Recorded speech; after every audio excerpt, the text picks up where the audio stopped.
So this is a video I wasn't expecting to make. One day I was just looking for a smaller game to play on the side for fun, not necessarily to make a video on, just something to pass the time while figuring out what video I wanted to do next.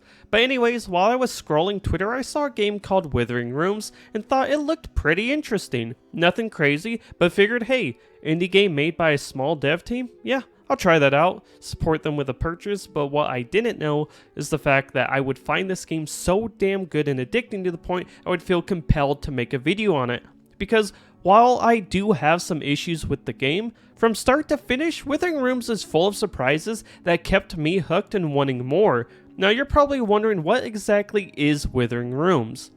To simply put it, mash together RPG and survival horror game elements with a roguelike Metroidvania style, then throw in a dash of aesthetics from games like Silent Hill, Resident Evil, and Clock Tower, you have Withering Rooms. This weird blend of ideas that somehow absolutely works in everything it does, from the combat, characters, and truly interesting story concept. It punches well above its weight in a way that absolutely made me unable to stop playing. But how exactly does the gameplay work? Well, at first glance when I started playing Withering Rooms, the combat seemed incredibly simple to me. You can walk, run, crouch, step back, and roll. You have melee weapons with light and heavy attacks. Monsters seemed basic, and in general the game was pretty straightforward to me. But then the more and more I played the game, I realized the importance of my build going into the various situations Withering Rooms threw at me as I progressed further and further into the game. From the weapons, spells, rings, amulets, items, artifacts, and outfits you use, there is so much flexibility in how I was able to tackle these challenges. I never got bored playing the game. So when running around, you have a main hand weapon and an offhand item. Main hand weapons can be anything from an axe that causes enemies to bleed, spells that bring statues to life to fight with you, to a damn shotgun that can stagger enemies. Then offhand items can vary from lanterns that provide light to a corpse hand that slows down enemy movements. Then when it comes to equipping rings, amulets, and outfits, they give you a nice variety of effects like bonus melee damage, extra poise, or regenerating health. Also, as you make your way through the game, it gives you the ability to save multiple loadouts, basically allowing you to switch everything on the fly, which is super nice because there really isn't one build fits everything type of playstyle in this game. Like, yeah, you can use one kind of build for everything in the game, but you will definitely run into some challenging moments playing that way, and at times you will have to respect the enemies you are facing. For example, let's look at the main build I used by the end of the game. I settled on a luck-based build. What does luck do? It basically improves your chances at finding better items or allowing you to more efficiently proc some effects. So if a ring you're wearing has a chance to double your damage on an attack, and that percentage is like 15%, raising your luck can make it 20%. So what my build consisted of was the Alice dress and wig, which gave me extra luck and had a chance to cut damage I take in half. Then the 4 rings I use, which that's how many you can have equipped, consisted of 2 that gave me a chance to double my damage done and cut damage I take in half, which with 2 items that cut damage in half between the ring and the outfit, I would rarely not take any damage at all from attacks when they both would proc, which was really nice. But then the other 2 rings I had increased my luck, poise, and health. Then finally I had an amulet that heals health over time, gave me extra melee damage and poise. So basically I was a melee murdering machine with endless procs going off, and enemies unable to disrupt my attacks because of my poise, and the fact I used an electric mace that would stagger enemies quite a lot, and also had this weird effect of possibly doing no damage or double damage. It was such a fun build, not to mention looking like Alice in Wonderland in this world was so cool since it reminded me of Alice Madness Returns, which is another great game by the way I highly recommend you check out. But as much as I loved this build, it had some big weaknesses because you have a leveling system in Withering Rooms that might remind you of something like Dark Souls. You can level up various stats, which by the way, the leveling system is handled in a really cool way. You basically have multiple different NPCs and these chambers that you use to level up, but each one can only level you up so far, so the game actively pushes you to explore so you can improve your character by finding these various things. I mean, there's even a battle arena where each time you complete a fight, you get 1 level. It's all really cool stuff and really promotes you to explore this world. Definitely considering different enemies drop different items, which are used in leveling up at the various NPCs and chambers scattered throughout the game. But going back to my build, I really focused on raising my melee damage, health, and luck for my build, so I fully sacrificed other areas like status immunities, so I was super susceptible to the various ailments that could befall my character, like terror that causes you to freak out and run away. So to counter this, I had to keep a big stock of items on hand to make up for those downsides, plus I didn't have great damage with my guns or spells, so I had to use them somewhat sparingly, though the fact that my attacks could proc double damage made me somewhat flexible with them. But hopefully you see why I love this combat so much, and this really isn't even all there is to it.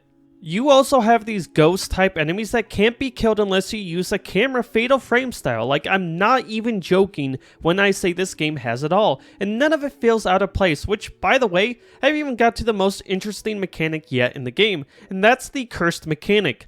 Basically, in the game, alongside your health bar, you have a cursed bar, and how it works is when the cursed bar fully fills up, you become curse rotted, which causes some serious damage to your character over time. But it's a love-hate relationship, since versatile things like spells or artifacts causes your curse gauge to fill up in exchange for some unique benefits or attacks.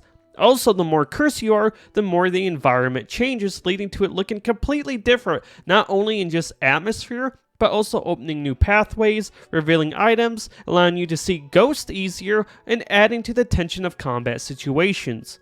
Since in Withering Rooms, you actually can interact with the environment by hiding under various objects to not only be more stealthy if you're in a dire situation or want to avoid combat, but is also used to dodge certain enemy attacks like charges. So when you get too cursed, a lot of these spots vanish, potentially making fights or stealth much more challenging, thus leading to combat and exploration really being dynamic in a way you probably wouldn't expect, which, speaking of exploration, this world is so much fun to navigate. So basically how Withering Rooms works, you have a bunch of these main static hallways that serve as the main areas that are connected by doorways and stairwells, but then branching off of these hallways are various rooms that are dynamic, and what I mean by that is if you die or start a new night by paying a fee to a certain man by a coffin, the rooms get randomized. So where one room was one night, it might not be there the next night. So it makes exploring really interesting, plus you have an endless supply of secrets to discover in hidden passages, puzzles, unique items, and more. Also, the NPCs you find in this world are so interesting. They all have cool background stories that tie in perfectly to the overall story. Also, some of them give you quests that can directly affect various other characters and even the endings of the game. So finding every NPC you can really does pay off. Also, while exploring, you will come across these remembrance shrines that are another huge key mechanic to the game. Basically, when you die in Withering Rooms, you lose all your items you looted from enemies in rooms minus items marked as permanent, like key items such as keys, some weapons, or even any clothing item you find. But other items like rings, health items, spells, crafting materials, and so on can be lost on death. And this is where the remembrance shrines come in.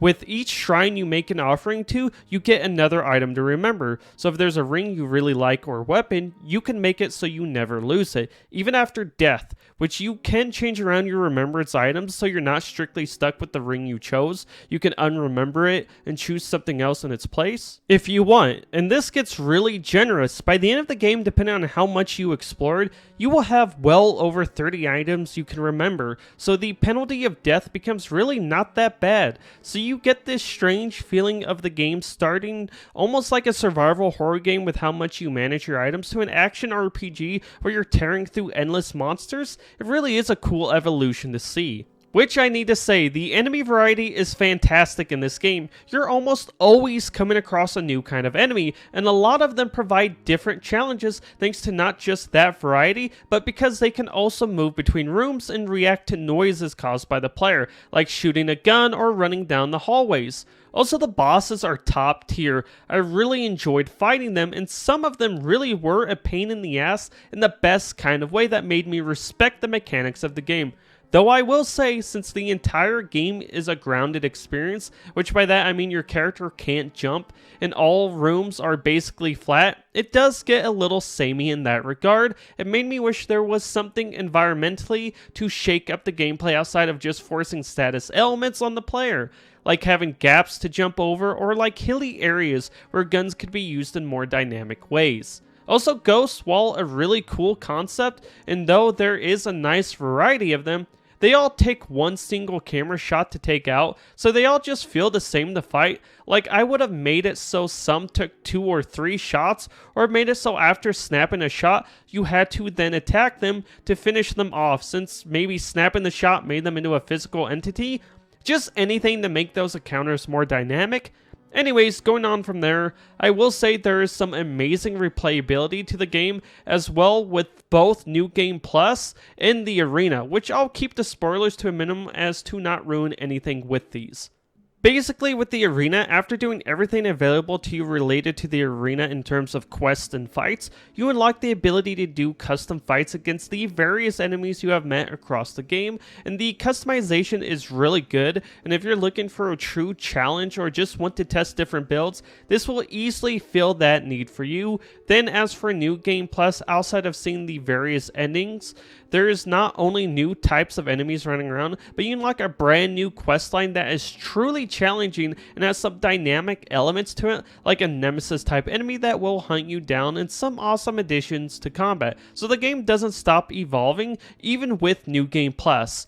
Then switching over to the story, I don't want to give too much away, but basically, like I said before, you're trapped in a dream created by this statue in the real world, and anything the statue sees, it incorporates into the dream. That's as basic as I can make it, but ultimately, it's up to Nightingale to decide the fate of the dream world, and the entire story and expanding lore surrounding this idea as you explore truly is one of the coolest concepts I've seen in a game. So anyone looking for an interesting story, you will find it here.